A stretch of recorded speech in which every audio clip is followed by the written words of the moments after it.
नमस्कार दोस्तों, Maharana Pratap agro classes के ऑनलाइन प्लेटफॉर्म में आप सभी का स्वागत है। जैसा कि आप जानते हैं, हम लोगों ने सेल बायोलॉजी की सीरीज स्टार्ट की थी। उसमें हम लोगों ने जितने भी सेल ऑर्गन्स थे मोस्टली पढ़ लिए थे। आज हम लोग डिस्कस करने वाले हैं माइटोकॉन्ड्रिया के बारे में। तो देखते हैं माइटोकॉन्ड्रिया क्या है। सबसे पहले अगर हम लोग बात करें माइटोकॉन्ड्रिया की,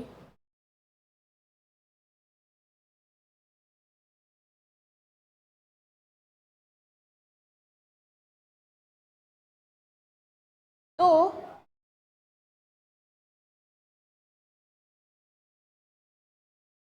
माइटोकॉन्ड्रिया की खोज सबसे पहले किसने की थी? माइटोकॉन्ड्रिया की खोज की थी अल्टमान ने। ठीक है, उसके बाद में अगर हम लोग देखें कि माइटोकॉन्ड्रिया शब्द किसने दिया, तो माइटोकॉन्ड्रिया शब्द दिया था सी बेंडा ने। तो दोनों चीजें याद रखनी है कि माइटोकॉन्ड्रिया की खोज तो की थी अल्टमान ने, और जो माइटोकॉन्ड्रिया शब्द दिया था वो दिया था सी बेंडा ने। अब हम लोग नेक्स्ट बात करें कि माइटोकॉन्ड्रिया की उपस्थिति कहाँ पर होती है, कहाँ कहाँ ये पाया जाता है। तो पहली बात करें तो यूकेरियोटिक कोशिका के अंदर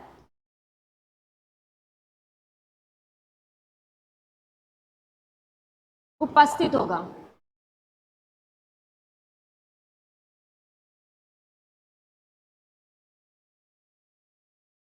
ठीक है,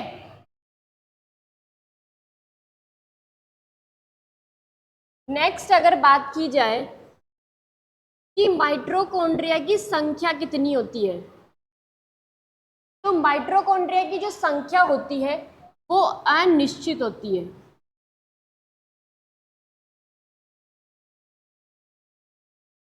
अनिश्चित का मतलब क्या हो गया कि हम ये नहीं कह सकते कि एक कोशिका के अंदर कितने माइटोकॉन्ड्रिया है। ये डिपेंड करता है कोशिका के ऊपर। अब कोशिका के ऊपर कैसे डिपेंड करेगा?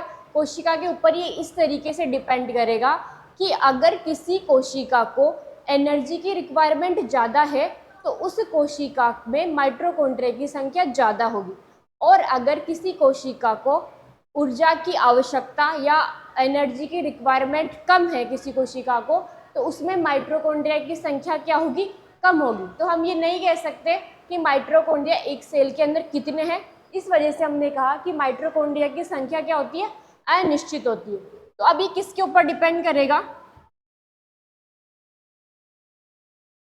कोशिका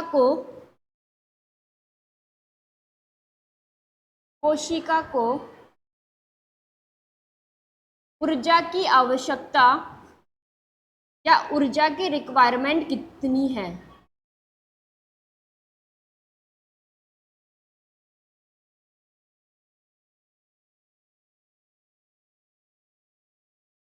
यदि कोशिका को ऊर्जा की रिक्वायरमेंट ज़्यादा है, यानी कि एनर्जी उसे ज़्यादा चाहिए, तो उसके अंदर माइटोकॉन्ड्रिया की संख्या क्या होगी? ज़्यादा होगी। और अगर किसी कोशिका में एनर्जी की रिक्वायरमेंट कम है, उसको ज़्यादा एनर्जी की आवश्यकता नहीं है, तो उसके अंदर क्या होगा? माइटोकॉन्ड्रिया की जो संख्या होगी वो क्या होगी? कम होगी। उसके अंदर माइटोकॉन्ड्रिया ज़्यादा नहीं होंगे। नेक्स्ट बात की जाए तो जो माइटोकॉन्ड्रिया है वो जंतु कोशिका का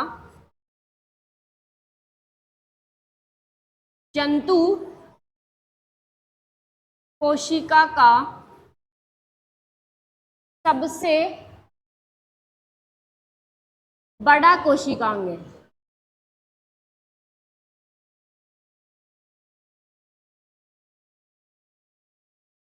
अगर हम लोग बात करें कि किसी सेल के अंदर सबसे बड़ा कोशिकांग कौन सा है, तो हम लोग क्या कहेंगे? लवक।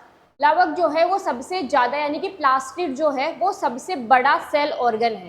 लेकिन अगर हम लोग जंतु कोशिका की बात करें तो जंतु कोशिका के अंदर सबसे बड़ा जो सेल ऑर्गन वो क्या है? वो है हमारे माइटोकॉन्ड्रिया। या हम लोग कह सकते हैं कोशिका का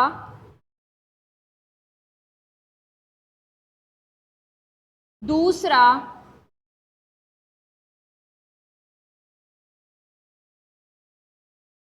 सबसे बड़ा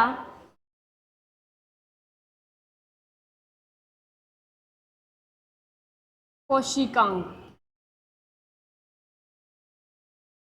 ठीक है, दोनों के अंदर डिफरेंस क्या है कि अगर हम लोग किसी सेल की बात करें, अब सेल के अंदर पादप सेल भी हो सकती है वो, और एनिमल सेल भी हो सकती है, यानी कि पादप कोशिका और एनिमल कोशिका दोनों हो सकती है। तो अगर हम लोग बात करें किसी कोशिका के अंदर, तो दूसरा सबसे बड़ा सेल ऑर्गन जो है वो कौन है? माइटोकॉन्ड्रिया है। और अगर हम लोग जंतु कोशिका की बात करें, तो जंतु कोशिका के अंदर जो सबसे बड़ा सेल ऑर्गन है वो कौन सा है? हमारा माइटोकॉन्ड्रिया है, क्योंकि जंतु कोशिका के अंदर जो प्लास्टिड होता है यानी कि लवक जो होता है वो अनुपस्थित होता है। ठीक है, अब नेक्स्ट बात करें माइटोकॉन्ड्रिया की, तो ये डबल मेम्ब्रेनस ऑर्गन होता है।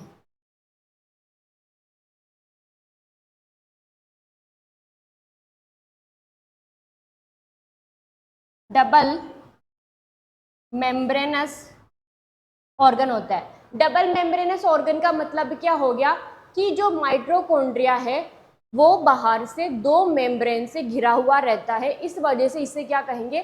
डबल मेम्ब्रेनस ऑर्गन कहते हैं। ठीक है,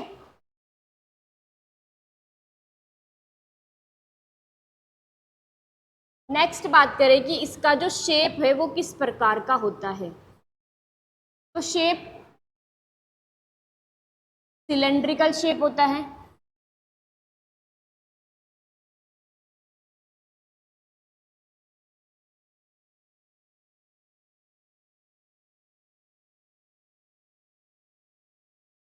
और अगर हम लोग इसकी लंबाई की बात करें तो 1 से 4 माइक्रोमीटर, और इसकी जो चौड़ाई हो जाएगी वो हो जाएगी 1 से 2 माइक्रोमीटर इसकी चौड़ाई हो जाएगी। और इसका शेप कैसा हो जाएगा? सिलेंड्रिकल शेप हो जाएगा। तो ये हम लोगों ने जनरल फीचर्स देखे माइटोकॉन्ड्रिया के बारे में। पहला हम लोगों ने बात की कि इसकी खोज किसने की थी? माइटोकॉन्ड्रिया की खोज की थी अल्टमान ने। सेकेंड बात की हम लोगों ने कि जो माइटोकॉन्ड्रिया शब्द दिया था वो किसने दिया था? वो दिया था सी बेंडा ने। उसके बाद में हम लोगों ने बात किया कि जो माइटोकॉन्ड्रिया होता है वो केवल किसके अंदर प्रेजेंट होगा? यूकैरियोटिक कोशिका के अंदर उपस्थित होगा। उसके अलावा जो माइटोकॉन्ड्रिया की संख्या होती है वो किसी कोशिका के अंदर, किसी भी कोशिका के अंदर अनिश्चित होती है। अनिश्चित का मतलब क्या हो गया कि हम काउंट नहीं कर सकते कि इस कोशिका के अंदर माइटोकॉन्ड्रिया की संख्या इतनी है, इस कोशिका के अंदर इतनी है। क्यों नहीं कर सकते? क्योंकि किसी भी कोशिका को एनर्जी की रिक्वायरमेंट के आधार पर ही हम लोग ये कह सकेंगे कि माइटोकॉन्ड्रिया कितने चाहिए, क्योंकि माइटोकॉन्ड्रिया का काम ही क्या हो गया? एटीपी फॉर्मेशन, एटीपी सिंथेसिस का, यानी कि ऊर्जा प्रदान करने का काम कौन कर रहा है? हमारे माइटोकॉन्ड्रिया कर रहा है। इस वजह से हम लोग क्या कह सकते हैं कि इसकी जो संख्या है वो अनिश्चित है।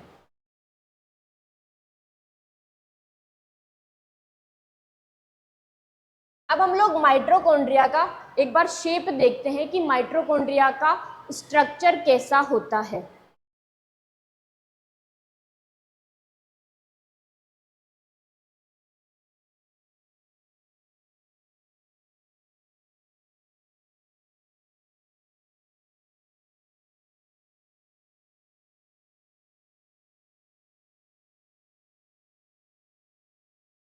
हमने देखा था कि माइटोकॉन्ड्रिया जो होता है वो डबल मेम्ब्रेन होता है, यानी कि द्विझिल्लीमय होता है, यानी दो झिल्लियां इसके अंदर पाई जाती है। तो ये जो सबसे बाहर की जो बाउंड्री दिख रही है माइटोकॉन्ड्रिया की, वो क्या हो जाएगी? हम कहेंगे आउटर मेम्ब्रेन।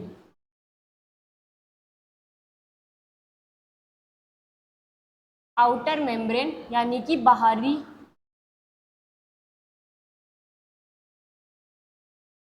आवरण। अब माइटोकॉन्ड्रिया दो झिल्लियों से जुड़ा, मतलब दो झिल्लियां इसके अंदर पाई जाती है, यानी कि डबल मेम्ब्रेनस होता है। तो इसकी जो सबसे बाहर की बाउंड्री है इसको हम लोगों ने क्या कह दिया? आउटर मेम्ब्रेन कह दिया। अब इसकी जो इनर मेम्ब्रेन है, यानी कि जो आंतरिक आवरण है, वो वलनुमा संरचना बना लेता है, जिसे हम लोग क्या कहते हैं? क्रिस्टी कहते हैं। तो जो अंदर वाली जो स्ट्रक्चर है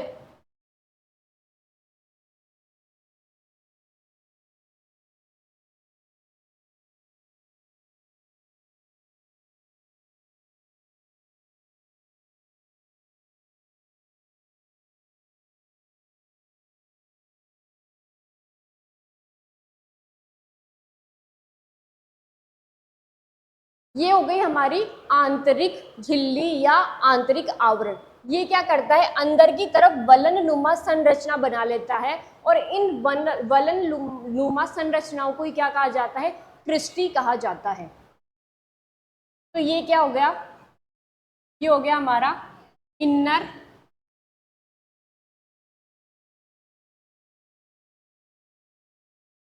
मेम्ब्रेन, यानी कि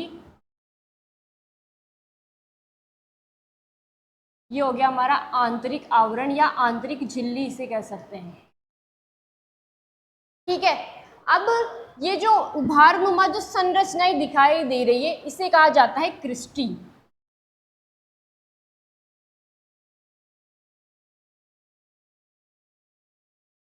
ठीक है, अब इस क्रिस्टी के अंदर की तरफ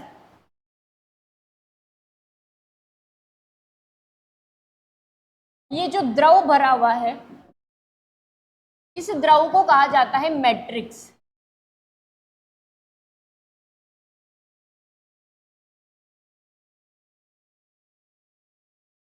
ठीक है, ये हो गया हमारा मैट्रिक्स।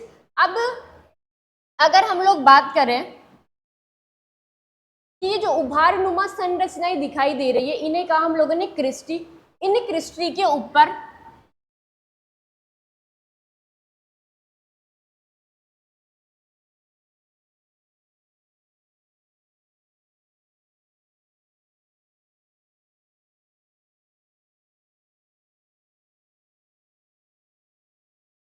इन क्रिस्टी के ऊपर कुछ संरचनाएं पाई जाती है जिन्हें कहा जाता है ऑक्सीसोम, और यहीं पर क्या होता है, एटीपी सिंथेसिस होता है, यानी कि एटीपी का जो फॉर्मेशन होगा वो कहाँ पर हो गया, तो ये पूरी की पूरी क्रिस्टी के ऊपर उपस्थित होंगे।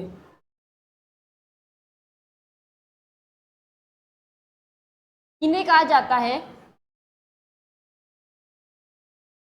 ऑक्सीसोम या F0 F1 पार्टिकल या F0 F1 कण कहा जाता है। ये कहाँ पर पाए जाएंगे, ये पाए जाएंगे हमारी क्रिस्टी के ऊपर। जहां पर भी हमारी क्रिस्टी दिख रही है सभी के ऊपर ये ऑक्सीसोम उपस्थित होंगे। ठीक है, ये बात हो गई हमारे आउटर मेम्ब्रेन की। अगर हम लोग देखें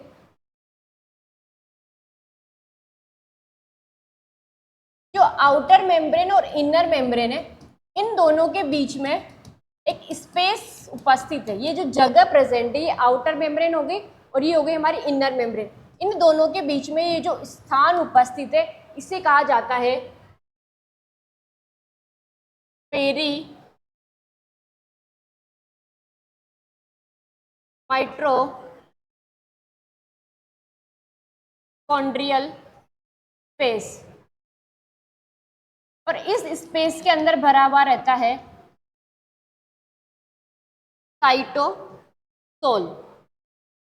ठीक है, तो हमें क्या क्या चीजें याद रखनी है। सबसे पहले अगर हम लोग बात करें कि जो माइटोकॉन्ड्रिया होता है वो डबल मेम्ब्रेनस होता है। डबल मेम्ब्रेनस का मतलब क्या हो गया कि इसके अंदर दो मेम्ब्रेन पाई जाएगी। सबसे बाहरी वाली मेम्ब्रेन को कहा जाएगा आउटर मेम्ब्रेन या बाहरी आवरण, या इसे हम लोग कह सकते हैं बाहरी झिल्ली कह सकते हैं। उसके बाद में जो अंदर वाली जो मेम्ब्रेन है यानी कि आंतरिक जो आवरण है वो अंदर की तरफ कुछ उभारनुमा संरचना बना लेता है इस तरीके से, जिन्हें कहा जाता है क्रिस्टी कहा जाता है। इन क्रिस्टी के ऊपर कुछ संरचनाएं पाई जाती है जिन्हें कहा जाता है ऑक्सीसोम या फिर F0 F1 पार्टिकल कहा जाता है। और यहीं पर क्या होता है, एटीपी सिंथेसिस होता है, यानी कि एटीपी का जो सिंथेसिस है, एटीपी का संश्लेषण है वो कहाँ पर होगा, ऑक्सीसोम के ऊपर ही होगा। उसके अलावा अगर हम लोग बात करें कि जो बाहरी झिल्ली और आंतरिक झिल्ली है उन दोनों के बीच में जो स्पेस प्रेजेंट है, जो स्थान उपस्थित है उसे कहा जाता है पेरी माइटोकॉन्ड्रियल स्पेस। ठीक है, और इस स्पेस के अंदर क्या भरा रहता है, इस स्पेस के अंदर भरा हुआ रहता है साइटोसोल। ठीक है, अब हम लोग नेक्स्ट बात करें कि इस मैट्रिक्स के अंदर क्या क्या उपस्थित है। ये जो दिख रहा है अंदर, ये जो द्रव है उसको कहते हैं मैट्रिक्स, और इस मैट्रिक्स के अंदर क्या क्या पाए जाते हैं तो देखते हैं।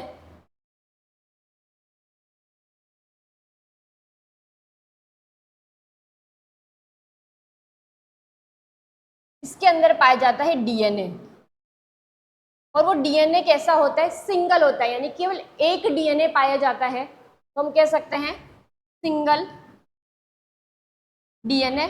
और ये कैसा होता है,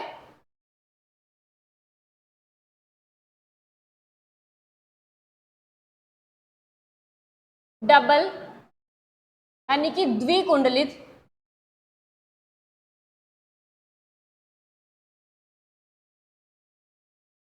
और सर्कुलर, यानी कि द्विकुंडलित वृत्ताकार डीएनए पाया जाता है।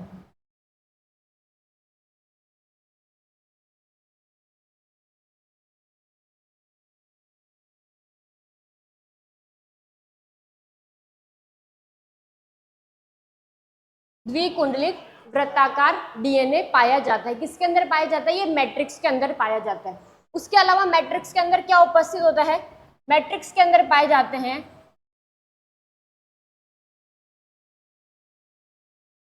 राइबोसोम, और ये राइबोसोम कैसे होते हैं, ये राइबोसोम होते हैं 70S प्रकार के राइबोसोम जो है माइटोकॉन्ड्रिया के अंदर पाए जाते हैं। ठीक है, अगर हम लोग यूकैरियोटिक कोशिका की बात करें तो यूकैरियोटिक कोशिका के अंदर जो राइबोसोम होते हैं वो कैसे होते हैं, 80S प्रकार के होते हैं, लेकिन माइटोकॉन्ड्रिया के अंदर ही राइबोसोम पाए जाते हैं, तो वो राइबोसोम कैसे होते हैं, 70S प्रकार के राइबोसोम होते हैं। उसके अलावा अगर हम लोग बात करें, यहीं पे बता देते हैं, जो मैमेलियंस होते हैं उनके अंदर जो राइबोसोम पाया जाता है वो होता है 55S प्रकार का, यानी कि 55S प्रकार का जो राइबोसोम मैमेलियन के अंदर पाया जाता है माइटोकॉन्ड्रिया के अंदर। अगर पूछा जाए कि माइटोकॉन्ड्रिया के अंदर किस प्रकार का राइबोसोम पाया जाता है, तो वो पाया जाता है 70S प्रकार का राइबोसोम पाया जाता है। अगर कहा जाए कि मैमेलियन के माइटोकॉन्ड्रिया में किस प्रकार का राइबोसोम पाया जाता है, तो वो पाया जाता है 55S प्रकार का राइबोसोम पाया जाता है। ठीक है, तो ये तो बात हो गई हमारे मैट्रिक्स की। उसके अलावा क्या पाया जाएगा इसके अंदर, इसके अलावा पाया जाएगा इसमें आरएनए।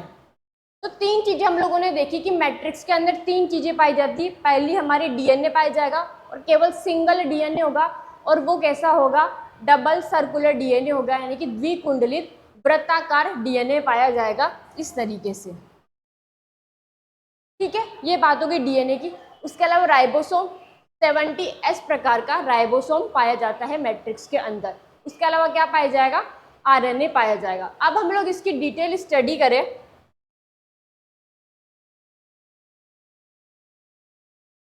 तो हम लोग सबसे पहले बात करें कि माइटोकॉन्ड्रिया का जो सबसे बाहरी आवरण है,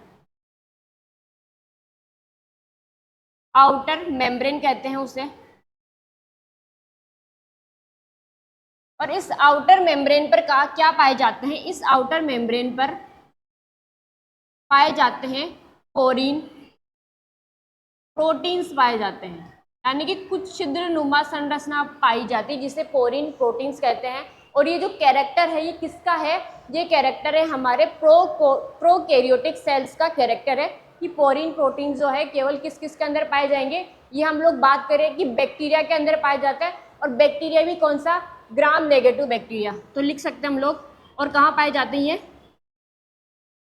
ग्राम नेगेटिव बैक्टीरिया में उपस्थित होते हैं पोरीन प्रोटीन्स पाए जाते हैं। उसके अलावा अगर हम लोग बात करें इनर मेम्ब्रेन,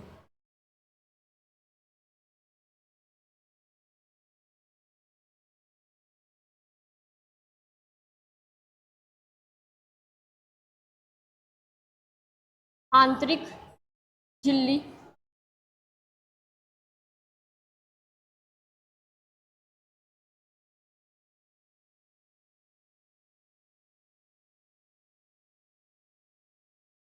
ये हो गया बाहरी झिल्ली। अब ये जो आंतरिक झिल्ली है वो अंदर की तरफ अंतर्वलित होकर कुछ उभार नुमा संरचना बना लेती, जिसे क्या कहा जाता है, क्रिस्टी कहा जाता है। क्या कहा जाता है, क्रिस्टी कहा जाता है। अब अगर हम लोग बात करें कि जो आउटर मेम्ब्रेन और इनर मेम्ब्रेन है, इन दोनों के बीच के स्पेस को क्या कहते हैं?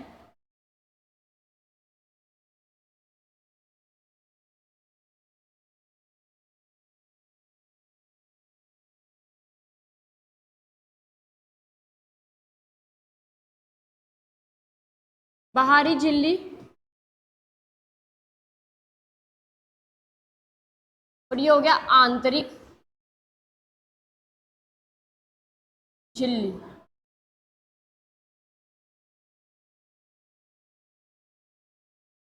इन दोनों के बीच में जो स्पेस प्रेजेंट है इसे क्या कहा जाता है? पेरी माइट्रो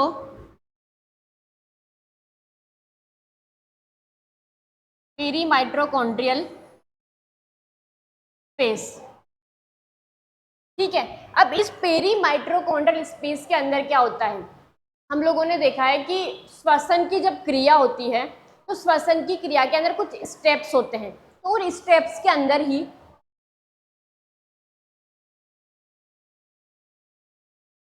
लिंक रिएक्शन या योजक कड़ी हम लोग कह सकते हैं।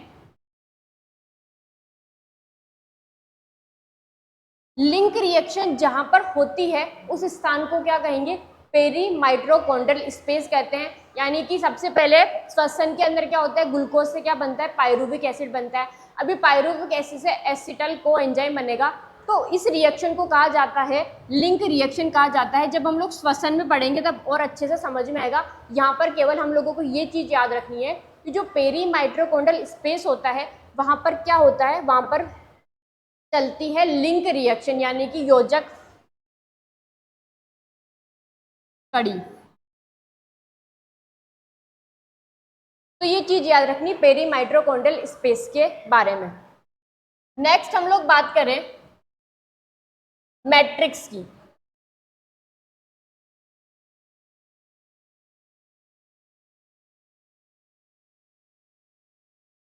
तो मैट्रिक्स के अंदर क्या क्या होता है? अगर सबसे पहले हम लोग बात करें कि मैट्रिक्स के अंदर क्या प्रेजेंट था? डीएनए उपस्थित था। और ये डीएनए कैसा था? सिंगल था। और इसके स्ट्रैंड कितने थे? डबल स्ट्रैंड था ये।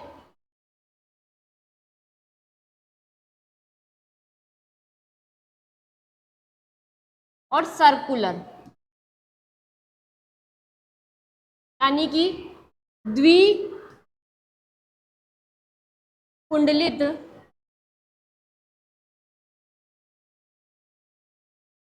वर्ताकार डीएनए पाया जाता है किसके अंदर? माइट्रोकॉन्ड्रिया के अंदर। अब माइट्रोकॉन्ड्रिया के अंदर स्वयं का डीएनए प्रेजेंट है, इस वजह से इसके क्या कहा जाता है? अर्ध स्वायत्त कोशिकांग कहा जाता है। हम लोग लिख सकते हैं माइट्रोकॉन्ड्रिया को कहते हैं अर्ध स्वायत्त कोशिकांग।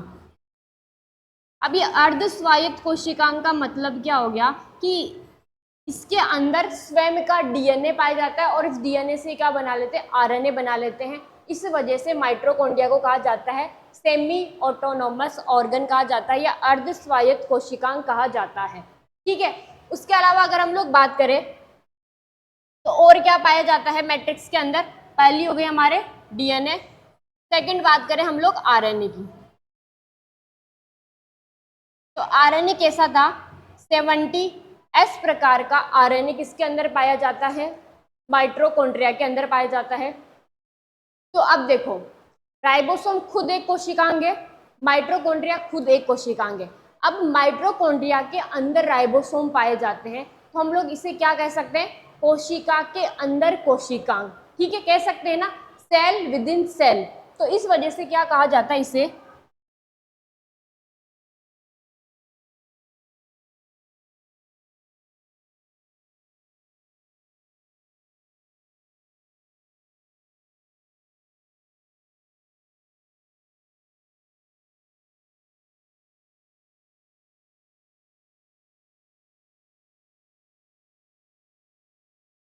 सेल विद इन सेल, यानी एक खुद सेल ऑर्गन है। कौन है? माइट्रोकॉन्ड्रिया। और उस माइट्रोकॉन्ड्रिया के अंदर क्या पाया जाता है? राइबोसोम पाया जाता है। इस वजह से इसे क्या कहते हैं, सेल विद इन सेल। तो ये बात हो गई हमारे माइटोकॉन्ड्रिया के जनरल कैरेक्टर्स की। ठीक है, अब हम लोग बात करें कि जो माइटोकॉन्ड्रिया के काम क्या हो जाएंगे। माइटोकॉन्ड्रिया का काम हो जाएगा हमारे, सबसे पहली बात करें तो ये श्वसन के लिए स्थान प्रदान करता है। स्थान कैसे प्रदान करेगा कि जब श्वसन की क्रिया होती है तो उसके अंदर सबसे पहले अगर हम लोग बात करें जो लिंक रिएक्शन होती है, वो लिंक रिएक्शन कहाँ पर संपन्न होती है, वो संपन्न होती है पेरी माइटोकॉन्ड्रियल स्पेस के अंदर। अब दूसरी बात करें कि जो क्रेब्स साइकिल है, वो क्रेब्स साइकिल कहाँ चलता है, वो चलता है हमारे मैट्रिक्स के अंदर।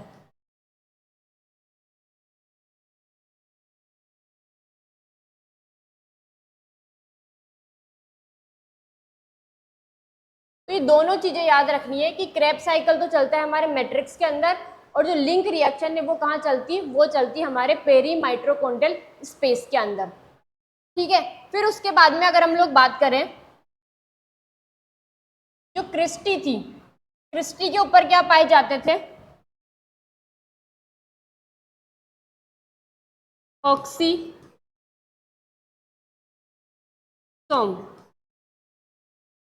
इनकी स्ट्रक्चर हमने देखी थी, इस तरीके से थी।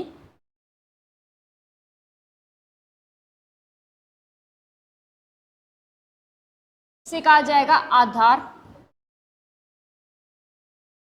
इसे कहा जाएगा सिर, इसे ही कहते हैं F0, और ये क्या हो जाएगा हमारा F1 पार्टिकल। अब यहीं पर क्या होता है हमारा एटीपी, एटीपेज एंजाइम उपस्थित होता है, और ये क्या करता है, एटीपी का सिंथेसिस,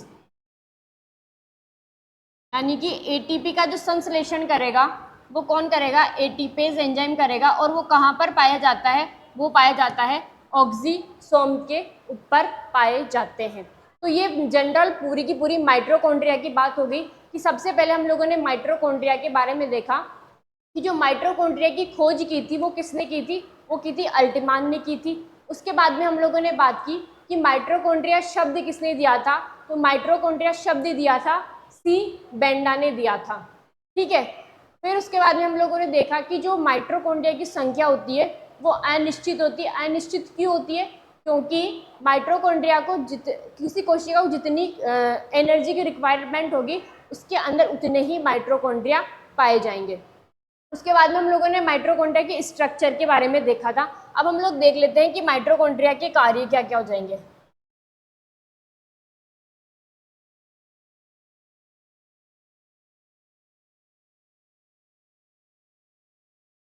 तो माइटोकॉन्ड्रिया का कार्य क्या क्या हो जाएगा, पहला हो जाएगा श्वसन के लिए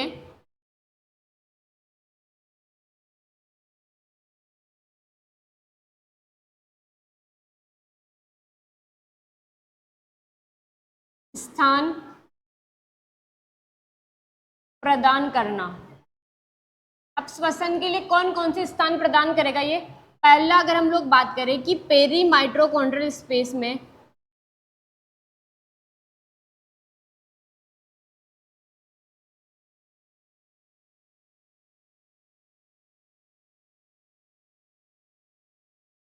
पेरी माइटोकॉन्ड्रियल स्पेस के अंदर क्या संपन्न होती है, यहाँ पर संपन्न होती है लिंक रिएक्शन। उसके बाद में सेकेंड अगर हम लोग बात करें मैट्रिक्स, तो मैट्रिक्स के अंदर क्या संपन्न होता है, मैट्रिक्स के अंदर संपन्न होता है क्रेब्स साइकिल। कहाँ चलता है, मैट्रिक्स के अंदर। तो ये दोनों चीजें याद रखनी है। उसके अलावा क्या काम करेगा,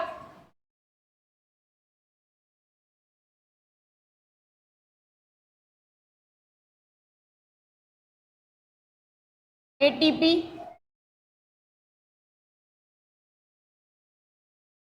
सिंथेसिस का काम। एटीपी सिंथेसिस का मतलब एटीपी का निर्माण,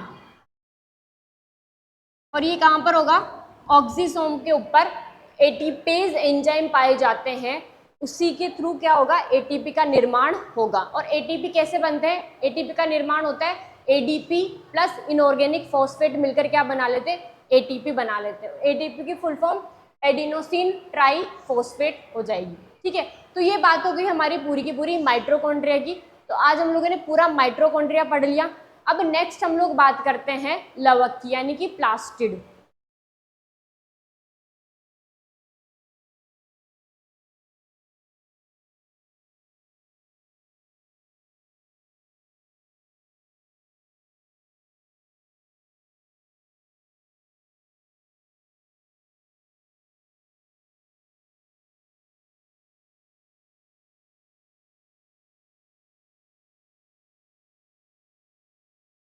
अब इसकी उपस्थिति कहां पर होगी, इसकी उपस्थिति होगी प्लांट सेल के अंदर, और अनुपस्थित कहां पर हो जाएगा ये, एनिमल सेल के अंदर जो प्लास्टिड है वो अनुपस्थित होगा और प्लांट कोशिका के अंदर उपस्थित होगा। उसके अलावा अगर हम लोग बात करें बैक्टीरियल कोशिका, यानी बैक्टीरिया के अंदर प्लास्टिड जो होता है वो अनुपस्थित होता है, उसकी जगह पर क्या पाए जाते हैं, क्रोमेटोफोर पाए जाते हैं। ठीक है, तो ये चीज याद रखनी है। नेक्स्ट बात अगर हम लोग बात करें कि जो प्लास्टिड है उसके हमारे 3 टाइप है।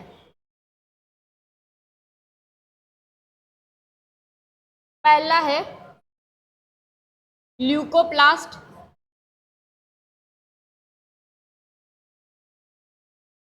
दूसरा क्रोमोप्लास्ट,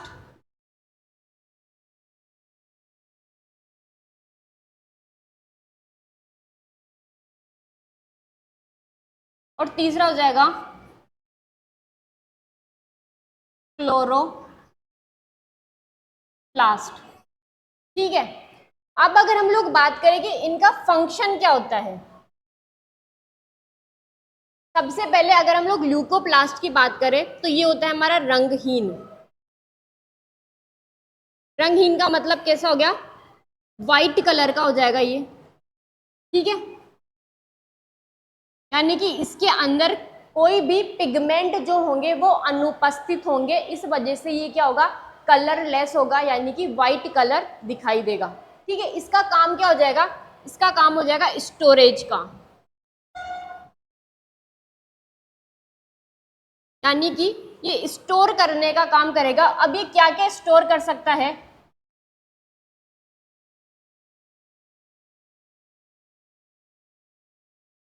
ये भी 3 टाइप है। फर्स्ट है हमारा एमाइलोप्लास्ट,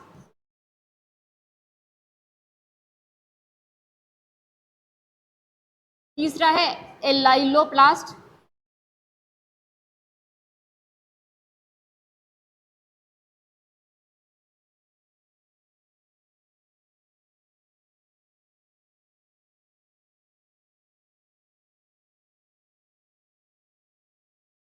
और थर्ड है एल्यूरोप्लास्ट। एमाइलोप्लास्ट का मतलब क्या हो गया कि ये किसका स्टोर करेगा, ये करेगा कार्बोहाइड्रेट का।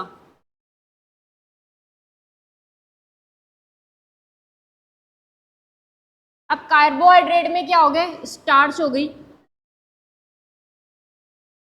जैसे कि आलू के अंदर पाया जाएगा ये। उसके अलावा एलाइलोप्लास्ट का मतलब क्या हो गया, ये करेगा फैट का स्टोरेज।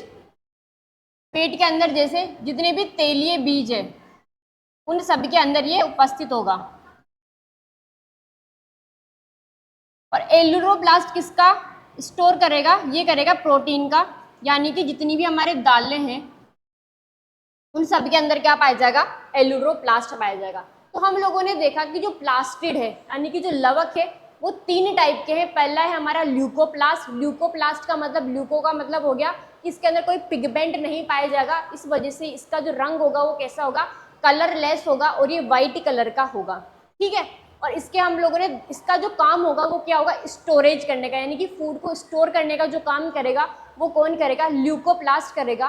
और ये ल्यूकोप्लास्ट के 3 टाइप है। फर्स्ट है हमारा एमाइलोप्लास्ट। एमाइलोप्लास्ट किसका स्टोर करेगा, कार्बोहाइड्रेट का स्टोर करेगा। उसके बाद में सेकेंड हमने देखा एलाइलोप्लास्ट, ये किसका,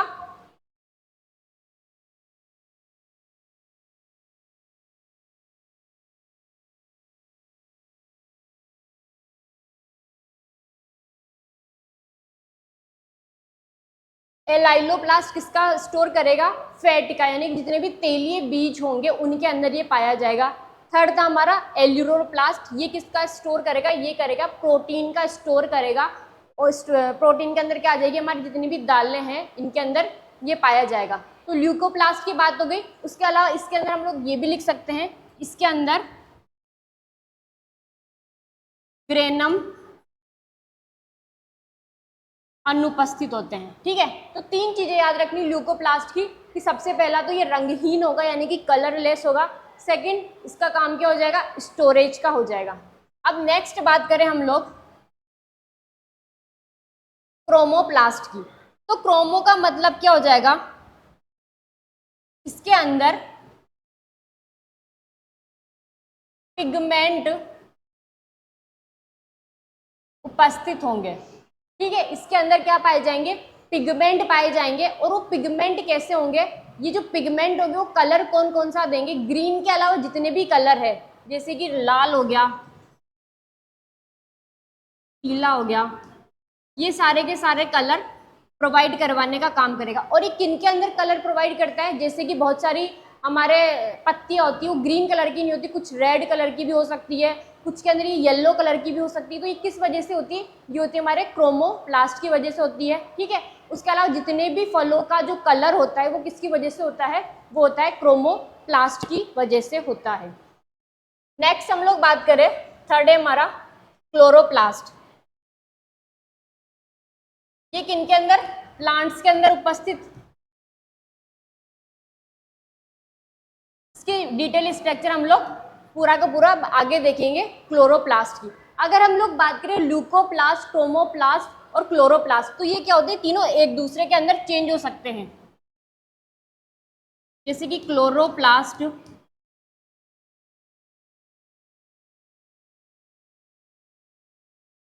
ल्यूकोप्लास्ट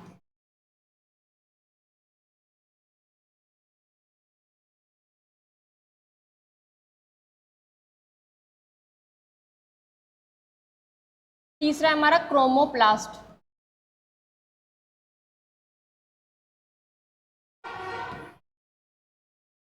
तो क्या हो सकता है? ये एक दूसरे के अंदर चेंज हो सकते हैं। अगर हम लोग देखें कि जो टमाटर होता है, जब टमाटर का जो पौधा होता है उसके ऊपर क्या आते हैं? फूल आते हैं। वो फूल कौन से कलर के होते हैं? वाइट कलर के होंगे। ठीक है, तो उसके अंदर क्या पाया जाएगा? ल्यूकोप्लास्ट पाया जाएगा। उसके बाद में क्या होता है? जैसे उसके ऊपर टमाटर आते हैं तो उनका जो कलर होता है वो कैसा होता है? वो होता है ग्रीन कलर होता है, यानी कि कच्चे टमाटर का कलर कैसा होता है? ग्रीन कलर होता है। तो उनके अंदर क्या पाया जाएगा? क्लोरोप्लास्ट पाया जाएगा। उसके बाद में जैसे पक जाते हैं तो इनका कलर कैसा हो जाता है? रेड कलर हो जाता है। तो इसका मतलब क्या हो गया? इनका जो इसके अंदर क्या पाया जाएगा? क्रोमोप्लास्ट पाया जाएगा। तो ये तीनों के तीनों एक दूसरे के अंदर चेंज हो सकते हैं, यानी कि ल्यूकोप्लास्ट क्लोरोप्लास्ट के अंदर चेंज हो सकता है, क्लोरोप्लास्ट क्रोमोप्लास्ट के अंदर चेंज हो सकता है। तो ये तीनों एक दूसरे के अंदर चेंज हो सकते हैं। ठीक है, तो ये बात की हम लोगों ने प्लास्टिड की।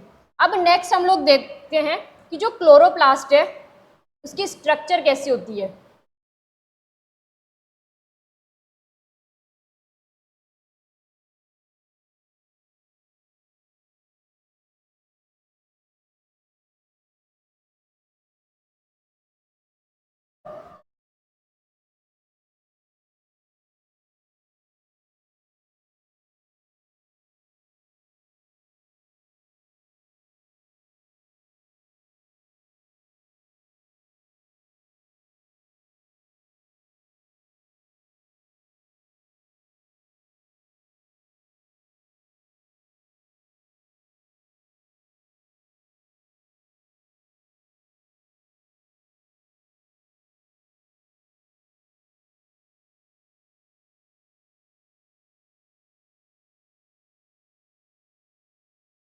ये हमारे क्लोरोप्लास्ट की स्ट्रक्चर है। इसमें भी क्या होगा? सबसे बाहर की तरफ ये आउटर मेम्ब्रेन होगी, यानी कि बाहरी झिल्ली।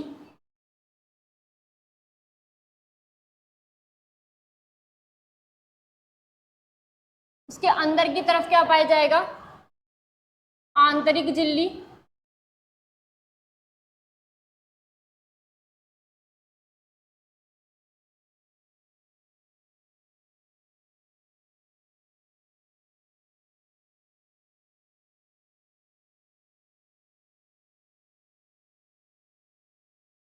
और इन दोनों के बीच में जो स्पेस होगा उसे क्या कहेंगे, पेरी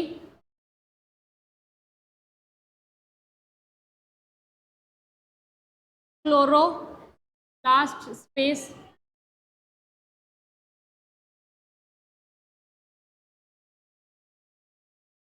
अब इसके अंदर क्या पाई जाती है, इसके अंदर कुछ संरचनाएं पाई जाती है। ये संरचनाएं सिक्के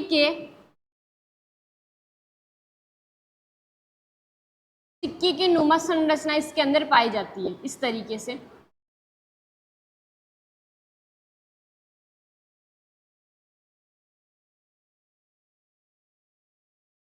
और इन्हें कहा जाता है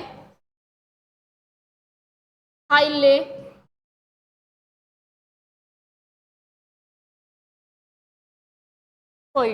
अब होता क्या है कि अगर हम लोग बात करें, ये जो पूरी की पूरी जो स्ट्रक्चर है इसे कहा जाता है थाइलेकोइड। और अगर हम लोग इसकी एक सिंगल यूनिट की बात करें तो इसे कहा जाता है ग्रेनम या ग्रेना।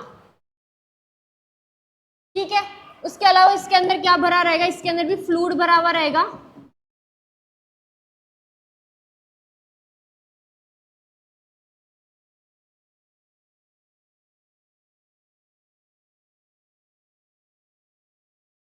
कहा जाता है स्ट्रोमा। उसके अलावा जो लवक है उसके अंदर क्या पाए जाएंगे, इसके अंदर भी डीएनए पाया जाएगा। उसके अलावा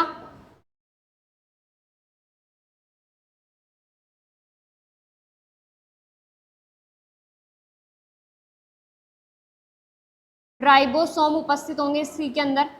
और राइबोसोम कैसे होंगे, 70S प्रकार के राइबोसोम पाए जाएंगे। तो अगर हम लोग बात करें कि जो क्लोरोप्लास्ट है उसकी स्ट्रक्चर कैसी होती है, इसकी स्ट्रक्चर ये भी डबल मेम्ब्रेनस ऑर्गन होता है, यानी कि आउटर मेम्ब्रेन सबसे बाहर वाली झिल्ली, उसके अंदर की तरफ आंतरिक झिल्ली पाई जाएगी।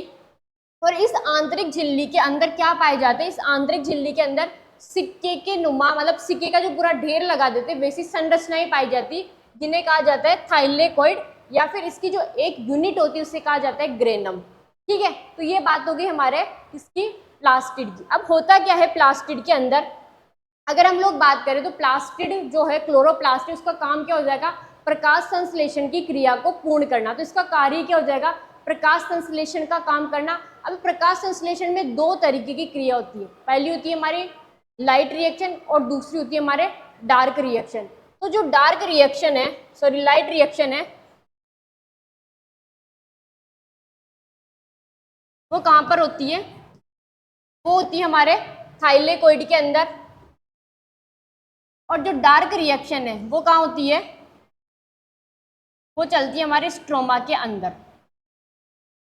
और इन थाइलेकोइड्स को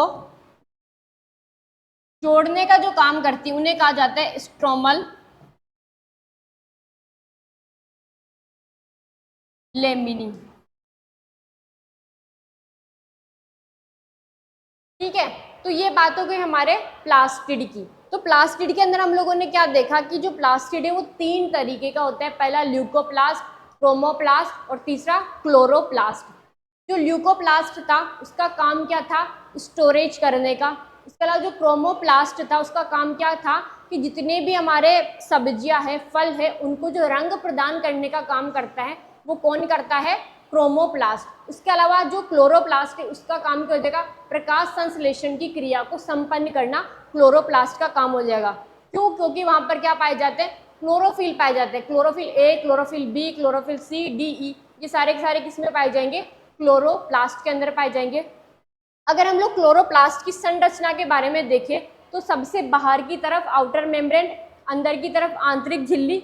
अब इसके अंदर जो मैट्रिक्स या जो स्ट्रोमा भरा हुआ है इसको कहते हैं स्ट्रोमा। और इसके अंदर क्या पाए जाएंगे, डीएनए पाए जाएंगे और राइबोसोम पाए जाएंगे। ठीक है, अब हम लोग कुछ बात कर लेते हैं, दो ऑर्गन से हमारे, हम लोगों ने दोनों ऑर्गन्स की बात की। पहला हमने बात की माइटोकॉन्ड्रिया के बारे में,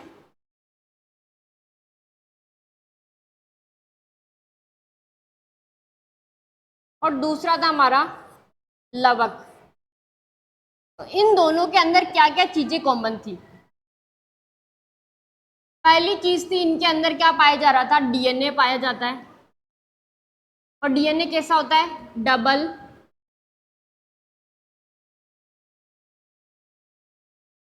सर्कुलर डीएनए। इस वजह से इसे क्या कहा? अर्ध स्वायत्त कोशिकांग कहते हैं।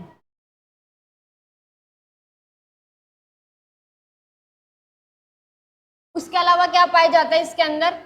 राइबोसोम पाए जाते हैं।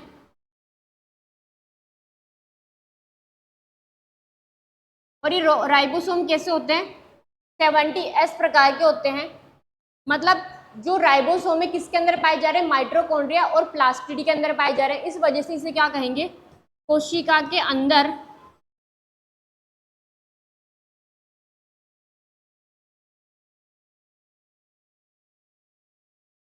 कोशिकांग।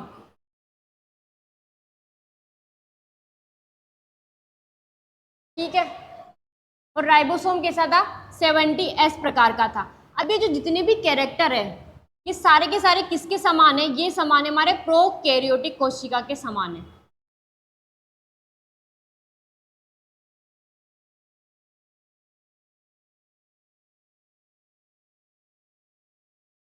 प्रोकैरियोटिक कोशिका के अंदर भी खुद का डीएनए था, और वो डीएनए कैसा था? डीएनए कैसा था? डबल था, सर्कुलर डीएनए था, यानी कि एक केवल एक सिंगल डीएनए पाया जाता है, और इसके क्या होते हैं? डबल स्ट्रैंड होते हैं, यानी कि द्विकुंडलित होता है ये, और वृत्ताकार डीएनए पाया जाता है। उसके अलावा जो प्रोकैरियोटिक कोशिका थी उसके अंदर जो राइबोसोम थे वो कैसे थे? 70S प्रकार के थे। उसके अलावा जो प्रोकैरियोटिक कोशिका थी उसके अंदर और क्या पाया जाता है? पोरीन प्रोटीन पाए जाते हैं। तो ये तीनों के तीनों जो कैरेक्टर है वो किसके समान है? ये प्रोकैरियोटिक कोशिका के समान है। तो हम लोग कह सकते हैं कि जो माइटोकॉन्ड्रिया और जो प्लास्टिड है उनका जो निर्माण हुआ वो किनसे हो सकता है? वो प्रोकैरियोटिक कोशिका से हुआ होगा। एक थ्योरी थी जिसके अंदर कहा गया था कि जब यूकैरियोटिक कोशिका थी, अगर उसने किसी बैक्टीरिया को मतलब खाया तो उससे क्या हुआ कि दो अलग अलग सेल ऑर्गन्स का निर्माण हो गया। एक तो हमारे माइटोकॉन्ड्रिया और किसका? प्लास्टिड का। और इनके अंदर क्या पाए गए? इन्हीं के अंदर जो प्रोकैरियोटिक कोशिका के जो कैरेक्टर थे वो सारे के सारे किसके अंदर पाए जाए? हमारे माइटोकॉन्ड्रिया और प्लास्टिड के अंदर पाए गए। तो आज हम लोगों ने दोनों ऑर्गन्स के बारे में देखा, और दोनों ऑर्गन्स के अंदर क्या चीज़ें कॉमन थी? कि तीनों चीज़ें इन दोनों के अंदर कॉमन थी। उसके अलावा जो प्लास्टिड के बारे में एक और चीज़ हम लोग सकते हैं,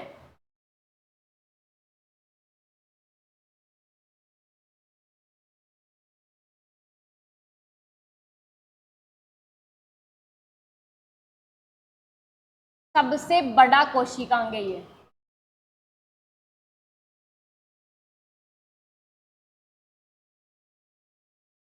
सबसे बड़ा कोशिकांग मतलब का जो आकार है वो सबसे सेल के अंदर सबसे बड़ा है, इस वजह से इसे क्या गया? सबसे बड़ा कोशिकांग होता है। कौन? हमारे प्लास्टिड होता है।